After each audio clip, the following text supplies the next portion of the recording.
One text from your ex shouldn't ruin your day.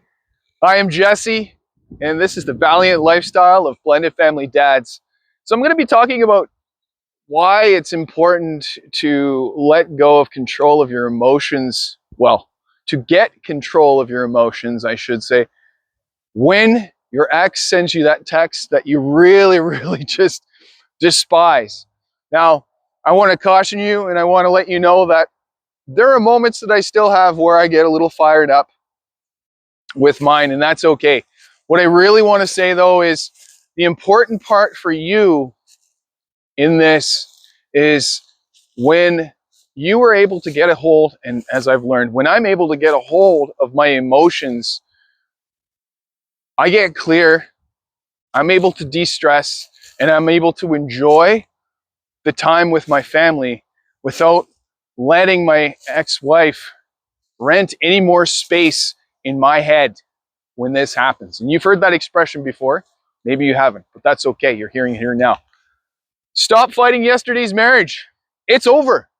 It's gone. You don't need to fix anything, nor do you need to be the person that needs to prove that you actually still have something or got something, or now that you've improved, you've got to prove that. This is something of a syndrome that I had where I felt like I needed to prove to myself because I had wronged my wife. I had been the terrorist in our marriage, and I left, and feeling sorry for that. I was feeling sorry for myself in ways, and I thought, I got to get over this. I can't do this anymore where this just ruins things for me. And if I didn't get clear on this, this would have been even worse for me. So the worst for me was in a moment of clarity where I went, wow, I've wasted an entire day with my daughter, and I have custody with her right now. I've wasted this entire day because I haven't been able to be a parent, to be present. And she's been in front of a screen. This was when she was really young.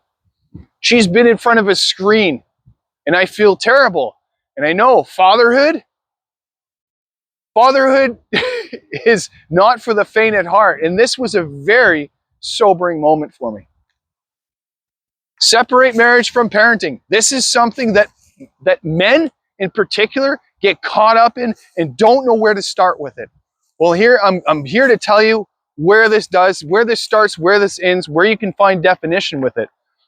Your marriage does not involve parenting. You do not get to parent your wife. You do not get to do things to her to treat her like you would your kids.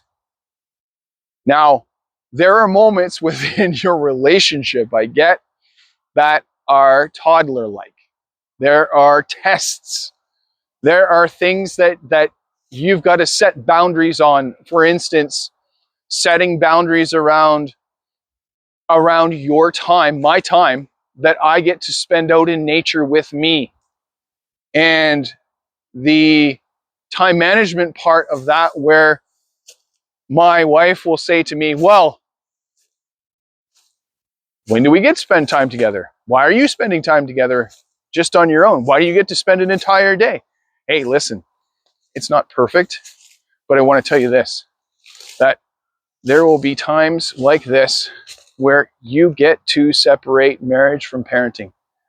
Your kids should not have to, nor should they need to, be involved in the crux of the issues that you're dealing with your ex. Now, I know that sometimes they get stuck in some of those scenarios where you've got to get more clear on what your ex said about this thing or that thing or whatever it is.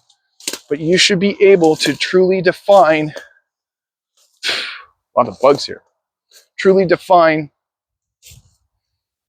where you parent this child and where to draw the line as far as to, okay, I'm done thinking about this. My ex said this to me. I don't need to think about this right now. Right now, my child needs me more than ever. And They need to be all in. They need me to all in and be present right now.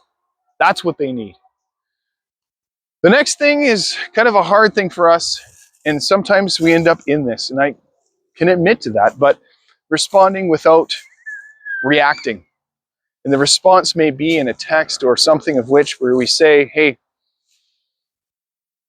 thank you, and that's all that's said. Or, okay, and that's all that's said.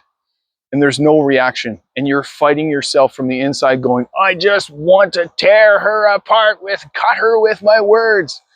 Yeah, those are what your bros are for. Those are why brotherhood is important. That is why you don't put that on your new girlfriend or your new partner or your wife. You go to your brothers with that. That is a scenario for them, because what this does to her, if you put this on your wife, your partner, your girlfriend, is there's resentment that starts building in her because she's female and you're talking about your ex. So she gets a glimmer of how she may be treated in future when you get angry with her. So she builds that accumulates. That's something that therapists won't tell you about, but I will. All right. I trust that this resonates on a whole new level for you. And I'd like to close with this. I want you to look at controlling yourself and not your ex. And I want you to also think about joining the Blended Family Dad movement, because it's huge. Like, it's huge right now. Stepdads, men out there, they need this. Thank you, trucker. They need this type of support in their lives, and they're finding it. And I want you to be a part of it if this resonates with you. I'm in the description below. I'm going to be putting a link to book a call if this feels like you want to do more and you want to talk about more. Because let's face it, it's getting complicated out there, and you want to have somebody to be able to talk about these things with. I'm your guy. I'm your guy. Like, subscribe, share. Let's do this.